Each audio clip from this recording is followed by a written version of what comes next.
My name is Deb Wagner. I'm a member of the 103rd OVI. I'm a descendant of one of the men that fought in that regiment, and I'm also the curator of our museum. As Judy said, I'm here to just tell you some of the history about our place. If you have questions at the end, I'll be more than happy to answer them. I'm a retired teacher, so I'm used to just sort of walking around amongst my students, so don't get scared. I'm not going to put you on the spot. So let's start back at the beginning. The Civil War started in 1861. For the first year of the war, things were going terribly for the North. Battle after battle, they were getting trounced by the South. And they were threatening to push into places like Ohio and Indiana and Pennsylvania, so they were moving further and further north, the Southern forces. So in 1862, President Lincoln asked for volunteers to fight for the North in the hopes that if he could boost the number of troops, maybe it would start to turn things around. So 1,078 men volunteered from Lorain, Cuyahoga, and Medina counties, and they formed the 103rd Regiment, Ohio Volunteer Infantry. This was just one of approximately 200 regiments that Ohio had like this. So these men reported to Camp Cleveland, which is in the Tremont area of Cleveland. They had 3 weeks of training, and they were immediately sent to southern Ohio because Southern forces were threatening to push in. They got into battle with them. They defeated them. They kept them out of Ohio, which was a good thing. They then went on to Kentucky, spent a lot of time in Kentucky doing, they helped build Fort Mitchell, and then they helped defend Fort Mitchell. They were involved in many skirmishes there as well as many major battles. Moved on to Tennessee, again, involved in many of the major battles in Tennessee. And they were as far south as Atlanta, Georgia. Now, these guys were on foot. So when you think about the fact that they pretty much marched down to Atlanta, and then they were all the way over to the East Coast in the Carolinas, that's pretty impressive to think that they did that on foot. I taught 7th graders. They didn't even want to get up out of their chair just to walk to the bathroom, much less Atlanta, Georgia. So for the 3 years that they were in service, when they volunteered, they went in for a 3-year term. They started in Ohio. They were as far south as Atlanta. They came back up and were over to Virginia. They were downtown to the Carolinas. And by 1865, when the war was over, they put them on a train, and they finally came back home to Cleveland to see their families again. I mean, these guys had been gone for 3 years. And for that 3-year period, they fought side by side, they marched side by side, they camped side by side, they foraged for food together, they took care of each other when they were wounded or sick. So over that 3-year period, they formed really tight bonds. They formed a real camaraderie.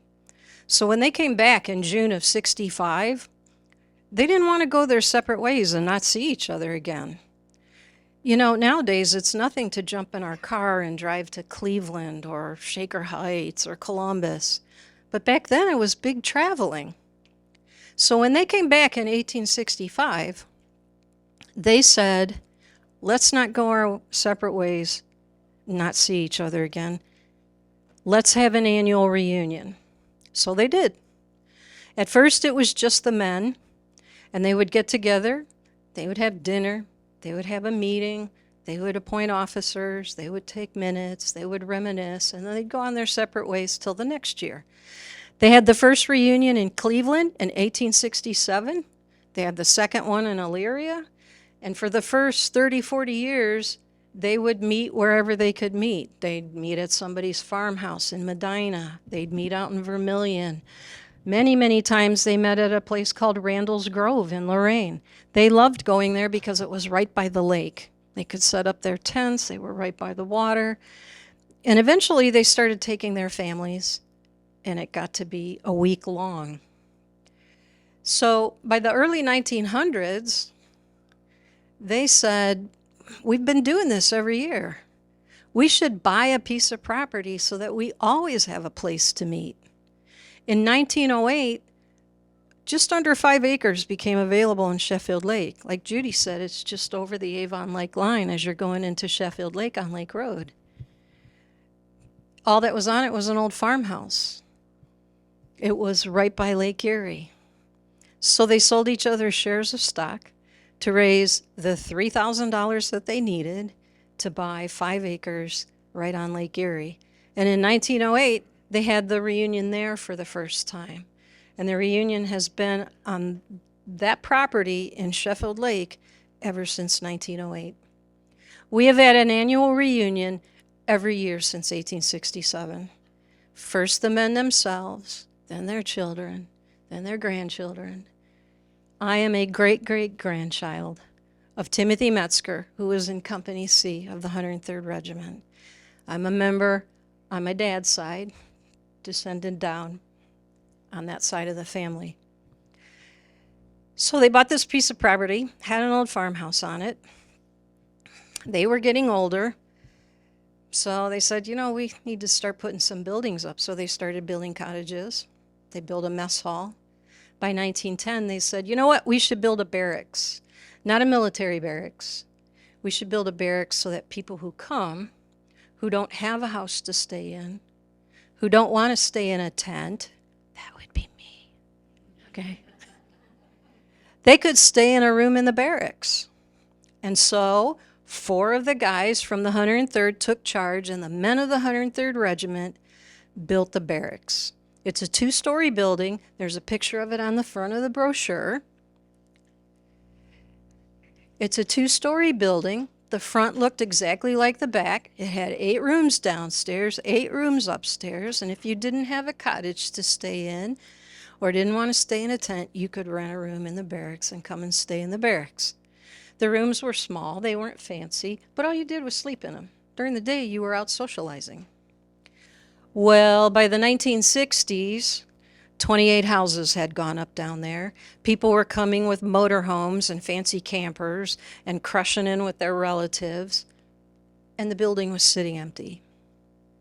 And it needed repaired. We said, what are we going to do with it?